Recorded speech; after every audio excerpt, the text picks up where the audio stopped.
Assalamualaikum warahmatullahi wabarakatuh. Selamat datang di podcast horor Gelap Gulita, tempat di mana kegelapan memeluk ketakutanmu dan setiap bayangan berbisikan cerita yang belum pernah terungkap.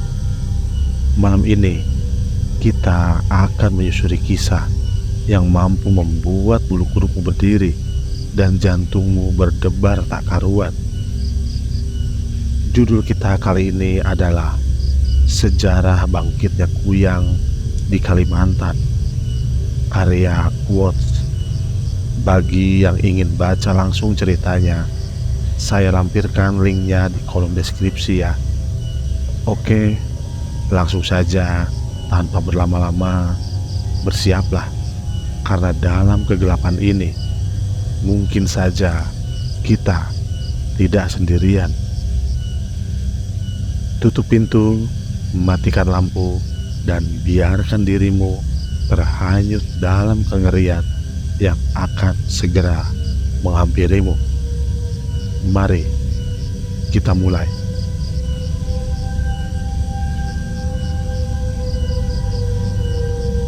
11 Oktober tahun 2019, sosok putih bercahaya merah berkelebat membuat geger warga kelurahan Teluk Lerong Ulu, Kalimantan Timur.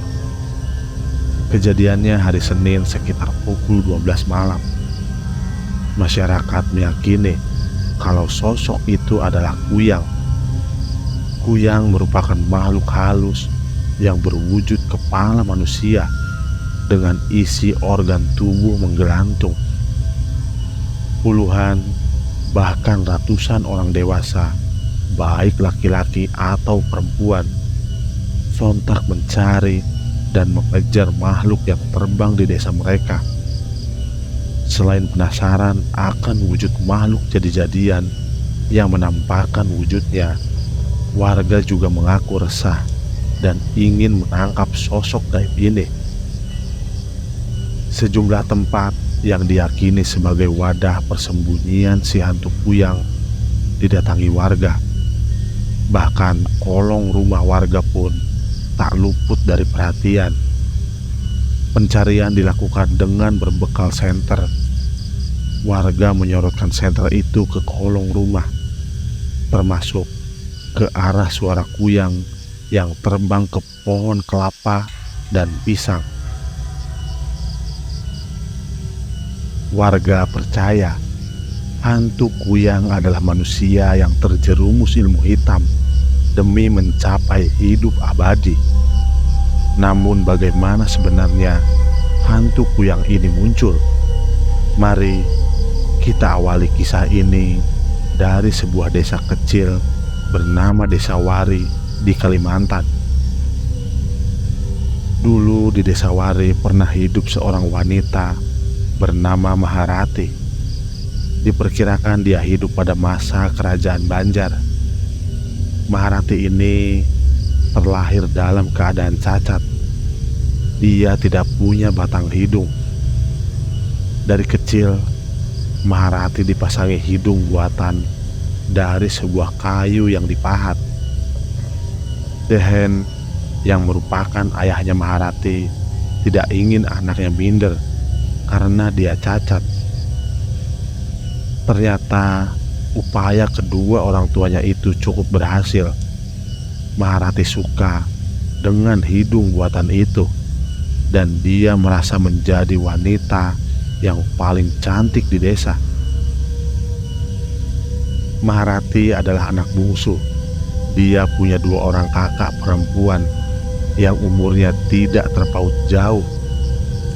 Kedua kakaknya itu bernama Suli dan Mayang. Berbeda dengan Maharati, Suli dan Mayang terlahir sempurna dan cantik. Tapi kedua kakaknya itu selalu memuji-muji Maharati dengan sebutan wanita paling cantik, agar Maharati ini tidak minder. Bukan hanya kedua kakaknya, tapi ibunya Maharati juga selalu memuji-muji anaknya itu. Kehidupan Maharati seakan sempurna. Dia bahagia memiliki keluarga yang sangat menyayanginya. Terlebih keluarga Maharati terbilang kaya. Bapaknya Maharati adalah seorang peternak sukses. Dia punya banyak hewan ternak di kandangnya. Jadi apapun yang Maharati mau pasti dituruti oleh bapaknya itu. Perlu teman-teman ketahui, kalau Maharati ini nggak pernah keluar rumah. Kedua orang tuanya mengurung Maharati agar dia tidak berbaur dengan anak-anak sebayanya di desa. Karena kalau Maharati bergaul dengan mereka, pasti mereka akan mengolok-olok Maharati karena tidak punya hidung. Atau lebih parah lagi, dikatain manusia berhidung kayu. Tentu Dehen sebagai seorang bapak tidak akan membiarkan anaknya diolok-olok seperti itu. Maharati pun hanya bergaul dengan kedua kakaknya setiap hari. Rumah Maharati memang terbilang besar dan punya halaman yang luas, sehingga Maharati tidak pernah merasa bosan berada di rumah. Ibunya Maharati juga sangat telaten mengurus anaknya itu. Semua berjalan baik-baik saja, hingga pada suatu hari, di umur Maharati yang menginjak 19 tahun, dia mulai penasaran dengan dunia luar. Pagi itu diam-diam Maharati pergi ke halaman belakang rumahnya. Dia tahu ada sebuah lubang kecil di pagar belakang rumahnya. Dia mengintip dari lubang kecil itu, dan untuk pertama kalinya Maharati melihat dunia luar. Di sana banyak orang yang berlalu lalang. Maharati sangat terkejut saat ada seseorang yang juga mengintip dari luar pagar rumahnya. Itu adalah seorang lelaki. Dia memang sering ngintip rumahnya Maharati untuk sekedar melihat wanita yang memiliki hidung kayu. "Lihat, dia ada di sini," kata si lelaki itu pada temannya. Ternyata dia tidak sendiri. Lalu temannya yang lain ikut mengintip dari celah lubang pagar itu. Wah, hidungnya pakai kayu. Kali ini yang ngintip adalah seorang wanita. Maharati tersenyum. Ini pertama kalinya dia menemukan teman baru. "Hai, keluarlah. Ayo main bersama kami," kata suara perempuan dari balik pagar. Maharati pun menjawab, "Aku tidak boleh keluar sama bapak." "Kenapa?" tanya perempuan itu. "Katanya di luar tidak aman buatku," kata Maharati sambil mendekatkan mulutnya pada pagar. "Bapakmu bohong. Kalau kamu mau, nanti sore kami akan balik lagi ke sini dan membawakanmu tali biar kamu bisa keluar dari rumah," kata seorang lelaki dari luar pagar. Tampaknya mereka memang bertiga, 2 lelaki dan 1 perempuan, dan mereka pasti seumuran dengan Maharati. Mendengar tawaran itu, Maharati tidak menjawab. Dia malah diam saja, seperti sedang mempertimbangkannya. 3 anak itu pun pamit pada Maharati. Mereka janji sore akan kembali lagi dengan membawa tali. Sore pun tiba. Diam-diam Maharati kembali ke halaman belakang rumahnya. Dia mendekatkan telinga ke pagar itu.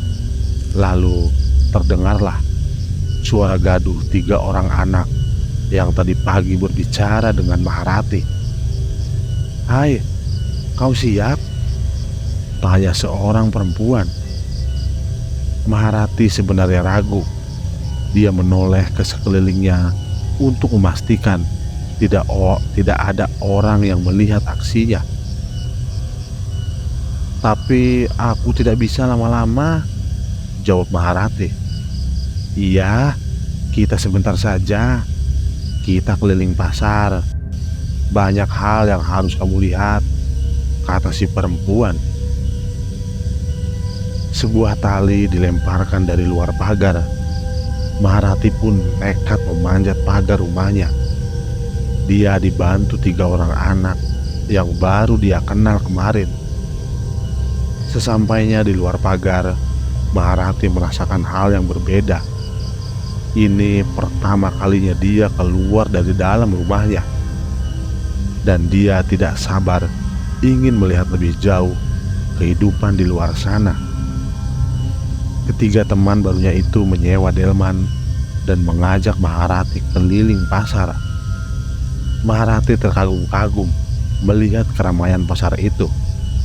Sedangkan ketiga temannya itu terus memperhatikan bentuk hidung kayu milik Maharati. Mereka penasaran kenapa gadis itu mengenakan hidung kayu. Hidung kamu kenapa? Tanya salah satu dari mereka. Aku tidak punya batang hidung seperti kalian, jawab Maharati sambil tersenyum. Delman itu keluar dari pasar dan tiba di sebuah lapangan tempat anak-anak bermain. Maharati dan ketiga temannya turun di lapangan itu. Mereka mengajak Maharati untuk bergabung dengan anak-anak lainnya. Aku berhasil membawanya keluar, kata Mantir, salah satu teman barunya Maharati.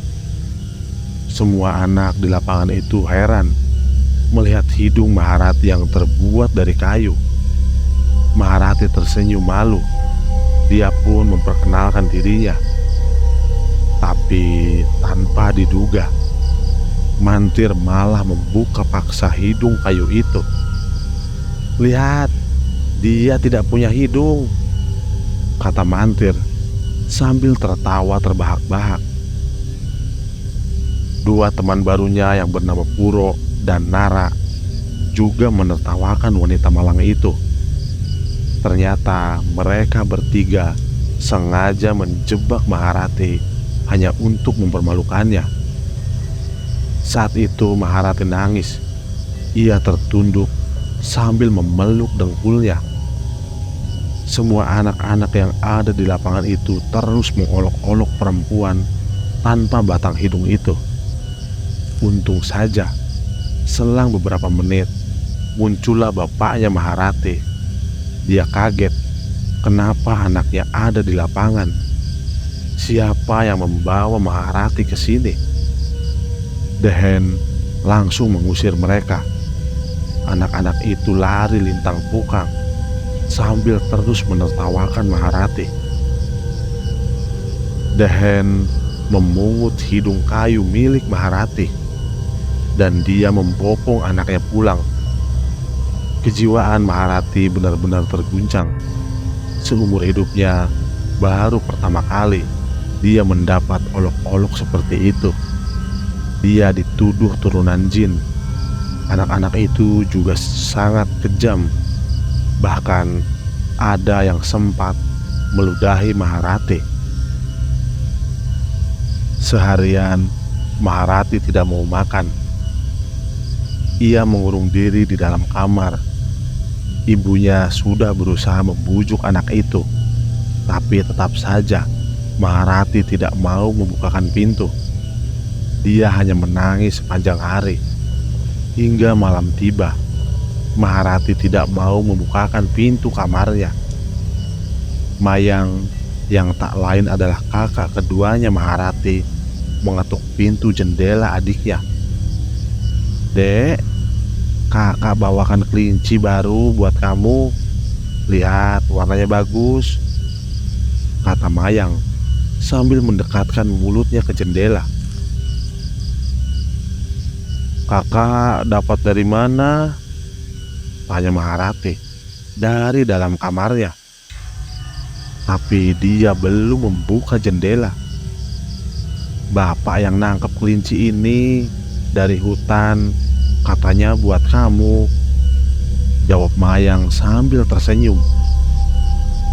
Dia senang karena akhirnya ada respon dari Maharati. "Mau lihat nggak?" tanya kakaknya.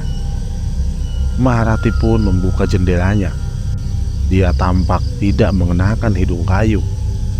Kedua matanya bengkak karena terlalu lama menangis. Maharati mengelus kelinci itu lalu tersenyum. Akhirnya Mayang berhasil membujuk adiknya itu. Maharati memang sudah tidak bersedih lagi. Dia kembali bermain dengan kedua kakaknya.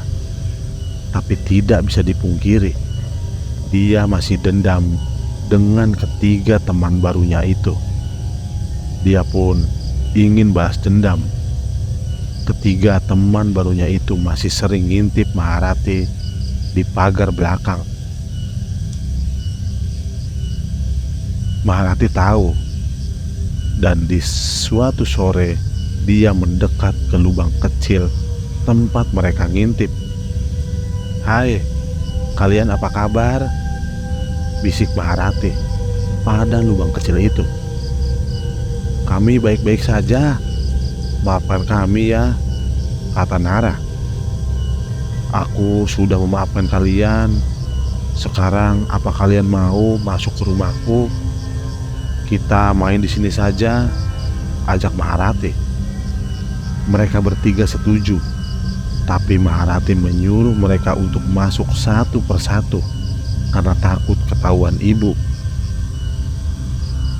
Yang pertama masuk adalah Nara, si perempuan licik yang punya ide untuk mempermalukan Maharati. Nara memanjat pagar itu menggunakan tali yang dilemparkan Maharati. Tali itu Maharati ikat ke batang pohon sehingga mampu menahan beban mereka. "Kalian berdua jangan masuk dulu. Tunggu saja aba-abaku ya, biar tidak ketahuan ibu sama bapak," begitu kata Maharati. Dia pun membawa Nara masuk ke kamarnya melalui jendela. Di dalam kamar itu, Maharati menunjukkan koleksi mainan yang ia buat sendiri dari akar pohon. Saat Nara terkagum-kagum dengan buatan Maharati, di saat itulah Maharati menghantamkan sebuah batu yang cukup besar tepat di kepala Nara. Nara pun tewas tanpa sempat berteriak. Darah kental mengucur di lantai. Maharati segera membersihkan darah itu. Dia juga memasukkan jenazah Nara ke dalam karung besar yang sudah ia siapkan. Karung itu kemudian ia masukkan ke dalam kolong ranjang. Maharati pun keluar dari kamarnya melalui jendela. Ia lalu mempersilahkan satu orang lagi untuk memanjat pagar. Giliran Purok yang naik. Seperti biasa, Maharati membawa Purok ke kamarnya, lalu membunuhnya dengan cara yang sama.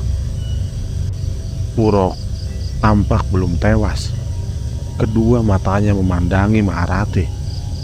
Kepalanya mengeluarkan darah, dan tanpa kasihan, Maharati pun menghantamkan kembali batu itu tepat di wajahnya Purok. Belum ada yang mengetahui aksinya Maharati. Ibu dan kedua kakaknya sedang masak di dapur, sedangkan bapaknya Maharati sedang tidak ada di rumah. Setelah Purok tewas, Maharati dengan cepat membersihkan bercak darah dan memasukkan jenazah Purok ke dalam karung. Lalu karung itu pun dimasukkan ke kolong ranjang. Maharati keluar lagi dari dalam kamarnya melalui jendela. Kini giliran Mantir. Ia berhasil memanjat pagar itu. Kata Maharati, kedua temannya Mantir sedang menikmati makanan enak di rumah. Mantir kebetulan sedang lapar. Dia pun masuk ke dalam kamarnya Maharati. "Mereka di mana?" tanya Mantir. "Mereka lagi di dapur. Kita di sini saja dulu," kata Maharati. Dia sedang cari cara agar Mantir membelakanginya. Maharati pun menyuruh Mantir untuk mengambil karung di kolong ranjang. Mantir pun menurut saja, dan dia sangat terkejut saat melihat isi karung itu ternyata mayat temannya. Belum sempat ia menoleh pada Maharati, sebuah batu menghantam kepala belakangnya dan dia tewas seketika. Ketiga mayat itu disimpan di kolong ranjang. Ia sudah punya rencana yang matang untuk melenyapkannya. Setiap pagi akan ada sebuah kereta kuda yang datang ke rumah Maharati untuk mengangkut sampah. Nah, 3 mayat itu akan dia masukkan ke dalam keranjang besar lalu ditimbun dengan sampah. Ternyata rencana Maharati berhasil. Tak ada satu orang pun yang curiga. Keranjang sampah itu dinaikkan ke atas kereta kuda dan dibawa pergi begitu saja. Ketiga jasad itu akan ikut dibakar bersama sampah lainnya. Singkat cerita, beberapa tahun kemudian, Maharati semakin beranjak dewasa. Kini kedua orang tuanya mengizinkan Maharati untuk melihat dunia luar. Maharati sangat senang dengan keputusan kedua orang tuanya itu. Pagi-pagi sekali Maharati dijemput sebuah delman. Ia dan keluarganya naik ke atas delman. Mereka akan berkeliling desa dan mengenalkan Maharati ke dunia luar. Namun kali ini Maharati merasa biasa saja.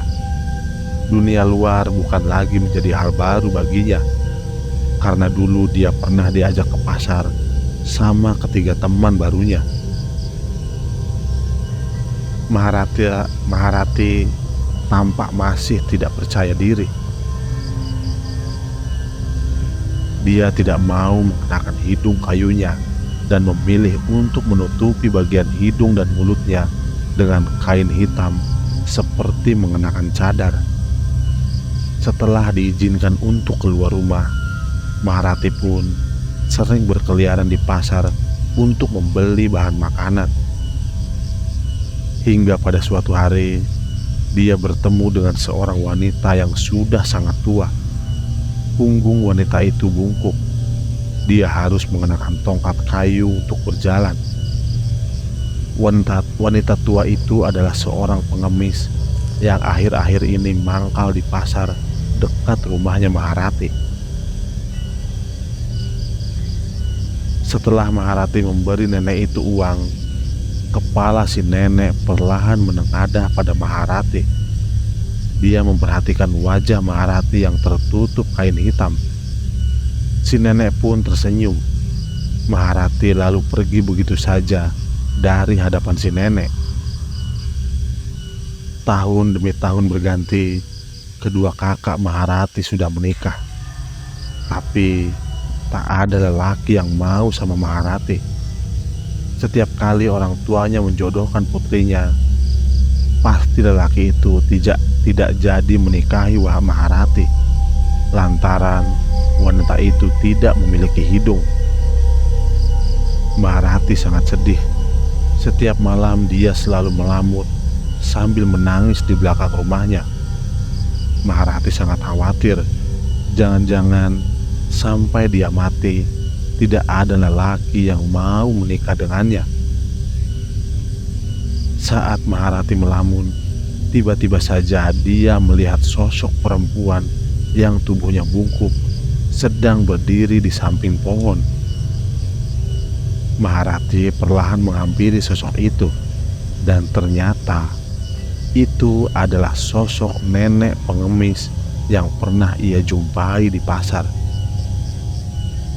Entah bagaimana si nenek itu bisa masuk ke dalam halaman rumahnya Maharati. "Aku bisa membuatmu cantik dan abadi," kata si nenek.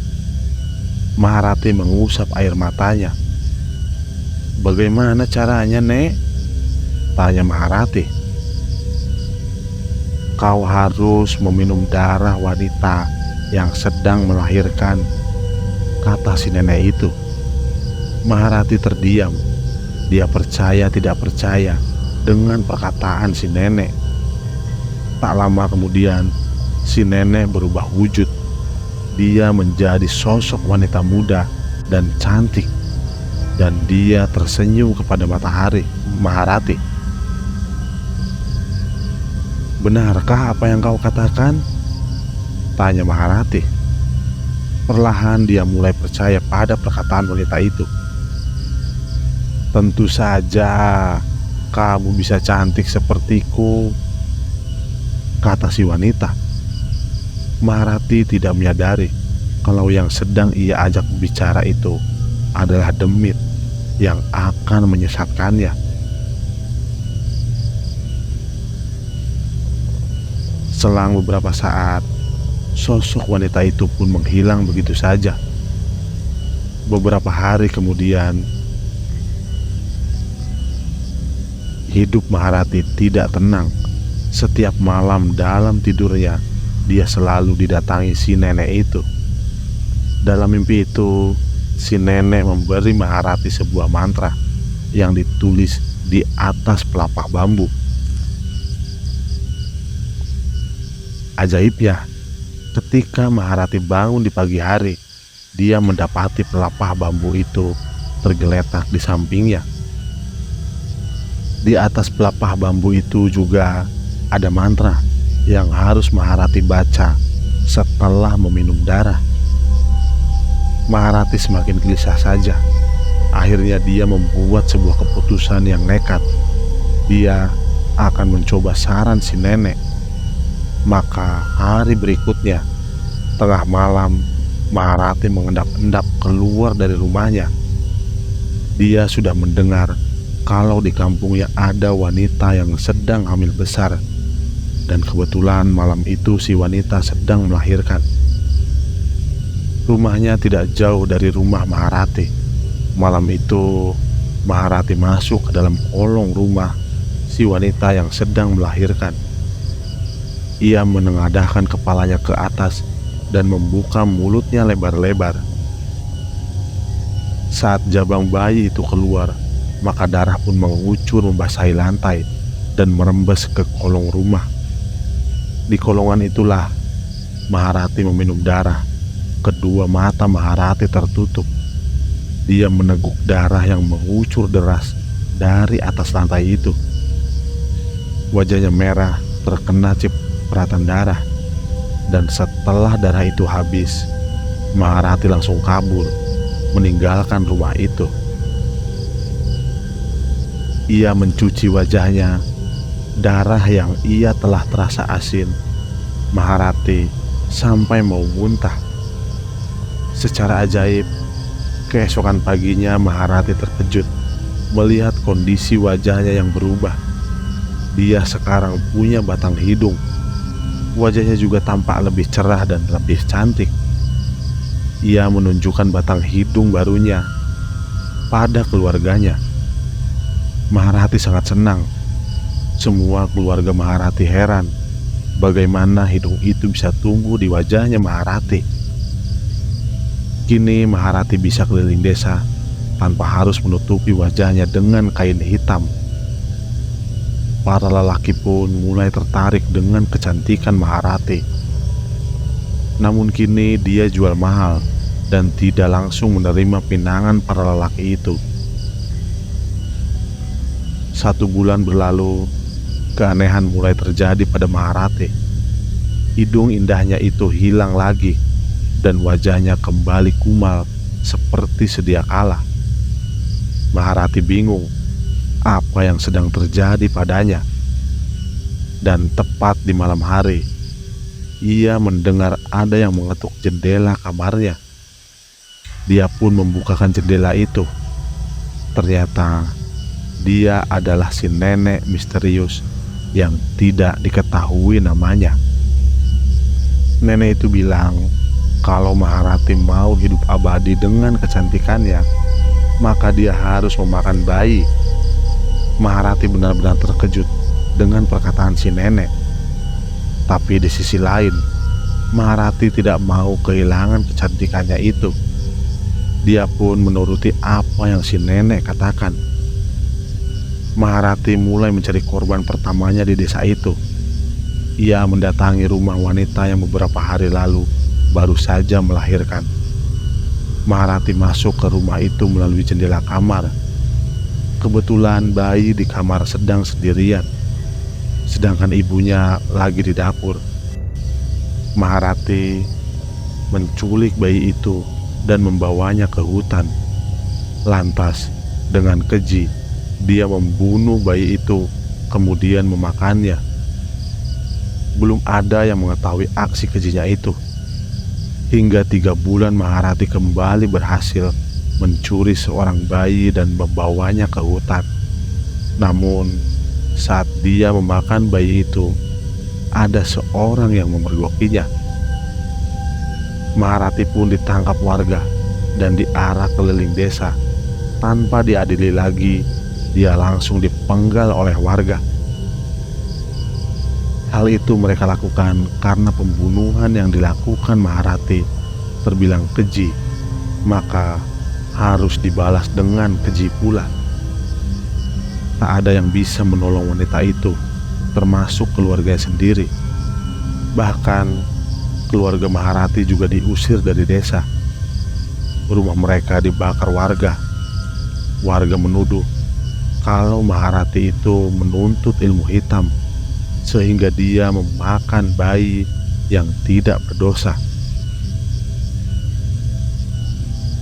Setelah kematian Maharati, warga merasa aman. Mereka tidak lagi takut akan teror Maharati. Namun, apa yang terjadi dengan Maharati benar-benar di luar nalar. Wanita itu ternyata tidak bisa dibunuh. Kepala dan tubuhnya bersatu kembali. Selesai.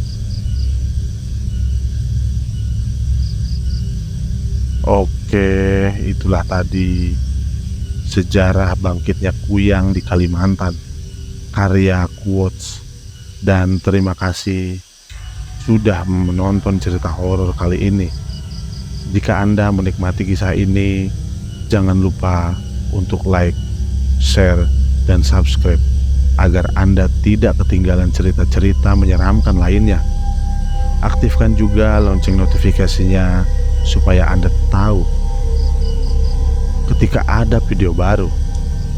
Jika Anda punya pengalaman horor atau cerita seram lainnya, tuliskan di kolom komentar di bawah. Sampai jumpa di cerita berikutnya. Dan ingat, hati-hati saat gelap tiba. Selamat malam.